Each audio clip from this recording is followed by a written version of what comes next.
The dining room table at my father's house had always been where deals were made. That's where he signed the papers for his first auto shop back in 1987, where he co-signed my student loans with shaking hands and proud eyes. And now, apparently, where my aunt had decided to dismantle everything he'd spent 40 years building one forged signature at a time. I sat across from her with a cup of coffee I had no intention of drinking, my laptop bag resting against my chair like a quiet threat. Neither of them had noticed yet. My cousin Kevin sat beside her, scrolling his phone with the casual confidence of someone who believes the hard part is already over. My aunt kept smoothing the tablecloth with her palms, that nervous habit she had whenever she knew she was wrong about something but planned to proceed anyway. "Rachel, sweetheart, this is just practical," she said. "Your father can't manage the business anymore. You know that. Kevin has agreed to take over operations, and the transfer makes it official. It protects the asset." She slid a manila envelope across the table. Inside, I already knew, were the transfer documents for O'Brien Automotive, my father's shop, 3 bays, 6 employees, a customer list built over 4 decades, valued conservatively at $220,000. I didn't open the envelope. "Where is he?" I asked. "Resting. The morning was hard on him. Rachel," he agreed to this. "Weeks ago. We've been patient, giving you time to come around." Kevin finally looked up from his phone. He had the kind of smile that arrived just slightly too late, like he was performing friendliness rather than feeling it. "We just want what's best for Grandpa Frank. Rachel, you're never here. You're always in Chicago or wherever." I looked at him for a long moment. Then I opened my laptop bag and set it on the table between us. My father had been diagnosed with early-stage Parkinson's 18 months ago. The tremors were manageable at first. He still drove himself to the shop twice a week, still remembered the names of every customer who'd been bringing their trucks in since before I was born. But Parkinson's has a way of accelerating when it decides to. And 6 months ago, his neurologist had updated the assessment. The disease had progressed into the cognitive dimension. Some mornings, he remembered everything with perfect clarity. Other mornings, he wasn't sure what year it was. My aunt, his only sibling, had volunteered to move into the spare room and help. She was retired. Kevin was between jobs. Again. It seemed, at the time, like a kindness. I should have known better. My mother had known better, and she'd told me the year before she passed. "Your Aunt Diane has always wanted what your father built," she said. She just had the patience to wait. I hadn't listened the way I should have. I flew in from Chicago every 3 weeks, called every few days, video chatted with Dad on Sundays. He seemed okay. Tired, sometimes confused, but himself in the ways that mattered. He always asked about my cases, always called me his human lie detector, always laughed at his own joke like it was the first time he'd made it. I am a certified fraud examiner. I work for a mid-size forensic accounting firm in Chicago, and my job, in the simplest terms, is to find what people are trying to hide. I reconstruct paper trails. I find the transactions that were designed to disappear. I've testified in federal court 4 times. I've helped send people to prison for the kind of quiet, patient theft that doesn't look like crime until someone with the right training pulls back the right thread. My aunt had no idea what I did for a living. Not really. She knew I worked with numbers. She thought I was an accountant.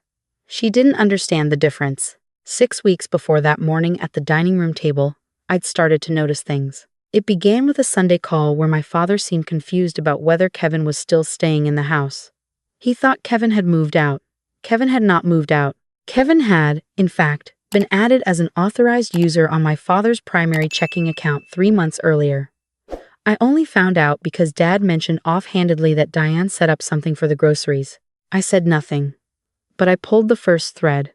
My father had granted my aunt a general durable power of attorney 11 months ago. I found the document in a filing cabinet during my last visit, tucked behind some old tax returns, dated to a period when his cognition had already started slipping. The notary on the document was a woman named Patricia Lund, who I discovered was my aunt's neighbor from her condo building 2 towns over. The second thread.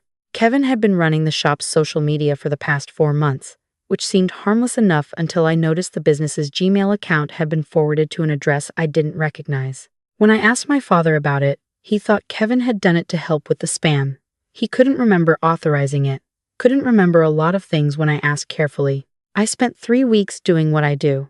I reviewed the shop's QuickBooks file, which Kevin had conveniently migrated to the cloud for easier access. I pulled 6 months of bank statements from accounts I was legally authorized to access as the named secondary account holder on my father's business account, something my aunt had apparently overlooked or not known about.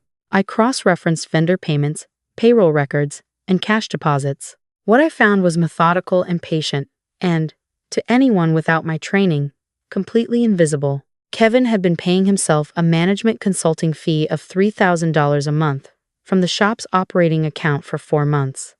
No contract, no board approval, no mention to my father, whose signature on the authorization form was a shaky, pressured version of itself dated to a morning I knew, from the medical records, he'd had a particularly difficult episode. More than that, 2 of the shop's long-term parts suppliers had been quietly switched to a new vendor, one I traced, after some effort, to an LLC registered in Kevin's name 6 months ago. The markup on parts had increased 18%. The difference went into that LLC. And then there was the life insurance policy. My father had a whole life policy worth $310,000, taken out in 1999, with my mother and I as co-beneficiaries. After my mother passed, the full amount transferred to me as sole beneficiary, or it had. A change of beneficiary form had been submitted to the insurer 8 weeks ago. The new beneficiary was Kevin. My father's signature on that form was not my father's signature. I'd spent 11 years studying fraudulent documents. I knew. I'd said nothing. I'd prepared everything. And then my aunt had called and asked me to come down for a family meeting about officially transitioning the business, and I had driven 6 hours from Chicago with my laptop bag packed and my face perfectly composed. So now, we sat at the dining room table, and my aunt was still smoothing the tablecloth, and Kevin was doing that performance of casual confidence, and I had not touched my coffee. I have a few things I'd like to go over first, I said. Before any signing, my aunt exhaled slowly. Rachel, I really hoped we could do this without Kevin. I turned to my cousin. When did Dad agree to pay you $3,000 a month to consult on the shop? His expression didn't change immediately. That practiced stillness. It was an arrangement we worked out together. He wanted me compensated for my time. What date did you work that out? I don't know the exact date. March 14th, I said. I turned my laptop and showed him the authorization form. That's the date on this document. March 14th was a Thursday. Dad had a neurologist appointment that morning. His chart notes from that visit describe him as, and I'm quoting directly, experiencing significant executive function impairment, unable to accurately recall events from the prior week, not appropriate for independent financial decision-making at this time. I let that land. He signed this document the same afternoon. My aunt's hands stopped moving on the tablecloth. The parts supplier, I continued. Parts Direct Solutions, LLC, registered in Delaware, operating address in Kevin's name. You've been running shop supply orders through your own company for 5 months. The markup is costing Dad's business about $1,100 a month over what he was paying Hendricks Auto Supply. That is completely. I have the invoices. Both sets. I pulled the folder from my bag and set it open on the table between us. I also have the QuickBooks backup from before you migrated it to your account, which I pulled from the previous cloud service before that subscription lapsed. The original figures are here. Current figures are here. I ran my finger down 2 columns. The discrepancy is documented across 22 transactions. Kevin stood up. This is insane. You're sitting in your father's house accusing his family of... Sit down, Kevin. I said it the way I say things in depositions. Quiet, certain, with no room for negotiation. He sat. I pulled the last document from the folder. The life insurance change of beneficiary form. This was submitted to Guardian Life 8 weeks ago, I said. Dad's signature here. I pointed to the line. Compare it to his actual signature from 2 years ago. I placed the earlier document beside it. The pen pressure is wrong. The K in Frank loops differently than it has in every document he's signed for 30 years. The O in O'Brien doesn't close at the top, it does in every authentic signature I've reviewed.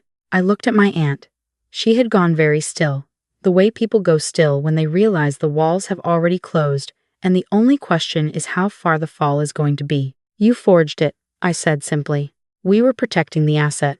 You are stealing a $310,000 life insurance policy from a man who has Parkinson's disease and can't always remember what month it is. I closed the folder. That's not protection. That's financial elder abuse. In this state, that's a felony. You can't prove any. I already have. I opened my email and turned the laptop to face her. This is a preliminary findings memo I submitted to my firm 2 weeks ago, documenting everything I've shared with you this morning, plus additional analysis. My firm's senior partner has reviewed it and concurred with my conclusions. I also had a conversation on Friday with a former colleague who now works in the State Attorney General's Financial Crimes Unit.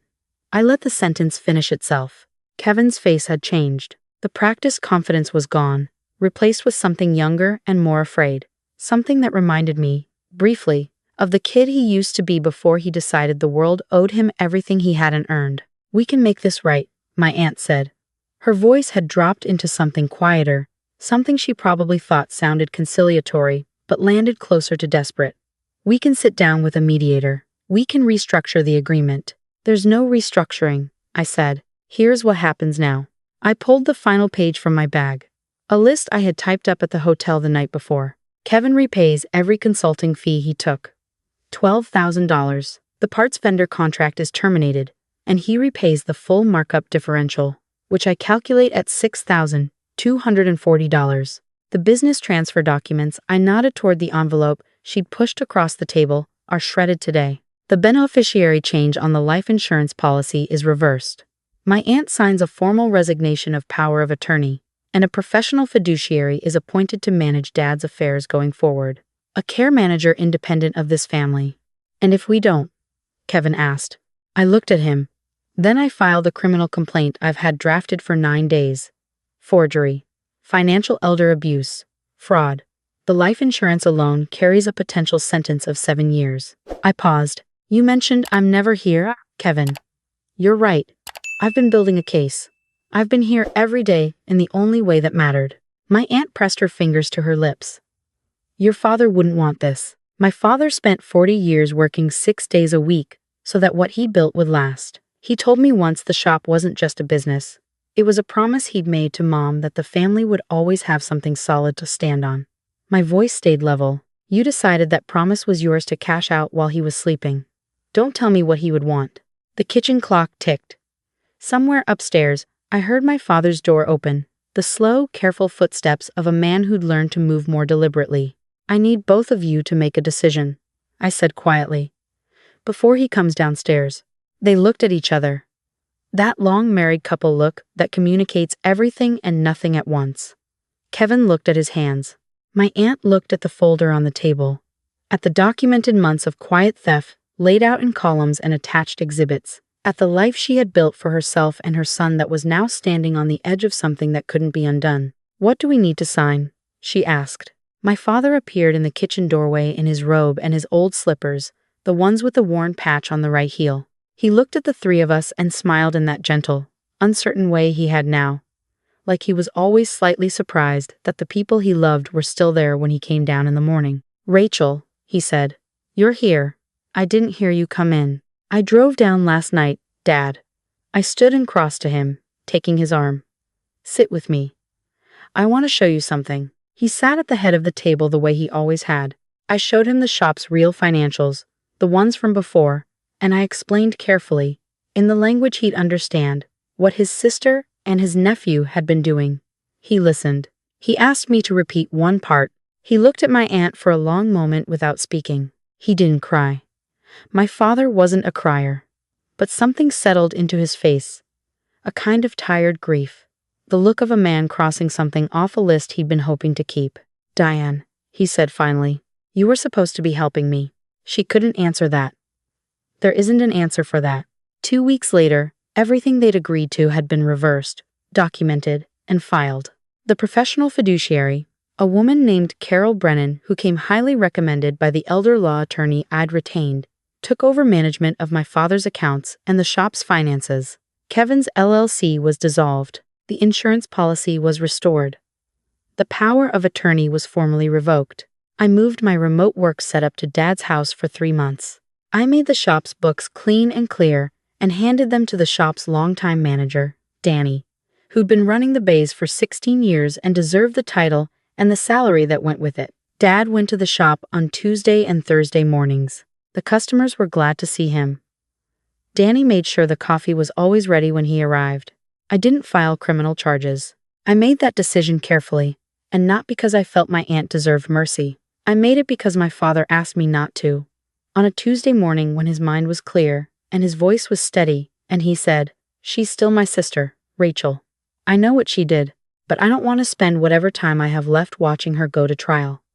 He looked at his hands, the tremor moving through his right fingers like a current.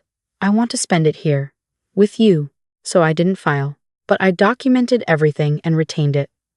And my aunt was informed through legal counsel that if anything similar ever occurred again, the earlier documentation would be included in any future complaint. She understood. Some fences are held up entirely by the posts buried in the ground, the parts you can't see but can't remove without the whole thing falling. She calls on holidays now. I answer when I want to, which is not often. Kevin moved to Oregon. I heard through a cousin that he's working in restaurant management. I hope it's honest work. I genuinely do. 4 months after everything settled, I was sitting at the kitchen table, going through my father's will with his estate attorney, a younger woman named Patricia Ashworth, who reminded me a little of myself at 30, when Dad walked in and set a cup of coffee beside my laptop without being asked. "You know what you are," he said, settling into the chair beside me. "Annoying?" I offered. He laughed. "The full one, the one that belongs to his good mornings. You're a watchdog. Your mother always said so. Said you came out of the womb looking sideways at things, checking if they were what they were supposed to be." I smiled at the table. She wasn't wrong, I said. My firm gave me a commendation that quarter for an unrelated case, a hospital system in Indiana, where a financial administrator had been redirecting estate donations into a personal account for 3 years. The amount was significant. The method was patient and quiet and designed to look like clerical error. It wasn't clerical error. On the flight home from the deposition, I thought about my father's coffee cup on the table beside my laptop. I thought about the way a person's whole life can be accumulated slowly, carefully, in small increments of trust and work and love, and how quickly it can be taken by someone who understands that the most invisible thefts are the ones that look like help. That's the thing about financial elder abuse. It doesn't arrive as robbery. It arrives as concern. It arrives in the spare bedroom with a suitcase and a casserole dish and a voice that says, "I'm just trying to protect the family." It waits for the tremor in the hand to make the signature uncertain. It waits for the confused morning, the foggy afternoon, the moment when the person who built everything can no longer read the fine print on what they're signing away. I've seen it 41 times in my professional career. 41 documented cases across 11 years. I can recognize the pattern in 3 transactions or less. I started teaching a workshop at the local senior center near my father's house on the 2nd Saturday of every month. It's called Know Your Numbers. I show people mostly in their 60s and 70s, mostly there with their adult children, how to read their own statements, how to identify an unauthorized user, how to understand what a power of attorney actually permits, how to recognize when someone they love is becoming a financial risk to them, not because of malice, but because of proximity and opportunity, and the dangerous assumption that family is always safe. Last month, a woman came up to me after the session with tears in her eyes. Her daughter had been managing her accounts for convenience, and she'd noticed that some transfers didn't look right but hadn't known how to read them. We sat together for 40 minutes after everyone else had left. I showed her what to look for. I wrote down 3 phone numbers and made her put them in her phone. I called her the following Tuesday to check in. She'd already called her bank. My father came to the workshop last month for the first time. He sat in the back row with his coffee thermos and his reading glasses, and he listened to every word. When it was over, he stayed while I stacked the chairs. "You're good at this," he said. "I had a good reason to learn it," I said. He nodded. He understood. On the way home, he told me, for the 3rd time this month, the story about the first car he ever repaired on his own, a 1974 Chevy Nova with a cracked head gasket and an owner who'd said nobody could fix it. He'd fixed it. The owner had cried. I listened like it was the first time, because some stories are worth hearing every time, and because the man telling it had spent 40 years building something real and honest with his hands, and because someone had tried to take that from him while he slept, And because they had failed not by luck, but because the daughter he raised had spent 11 years learning exactly how to stop them. The shop is still open. Danny runs the floor. Dad comes in on Tuesdays and Thursdays, and the coffee is always ready. The accounts are clean. The books are clear, and the only signatures on the documents that matter are the ones that were made freely, by a man who knew exactly what he was signing. That's what I told the new client I took on last week, a 68-year-old man named Arthur, whose nephew had just been named co-owner of his rental property without his knowledge. I told Arthur what I told my father. I told him what I tell everyone who comes to me with that particular look in their eyes, the one that says someone I trusted made me feel foolish for trusting them. Your instincts were right. You weren't foolish. You were generous. There's a difference, and it matters. We started pulling the thread together the next morning.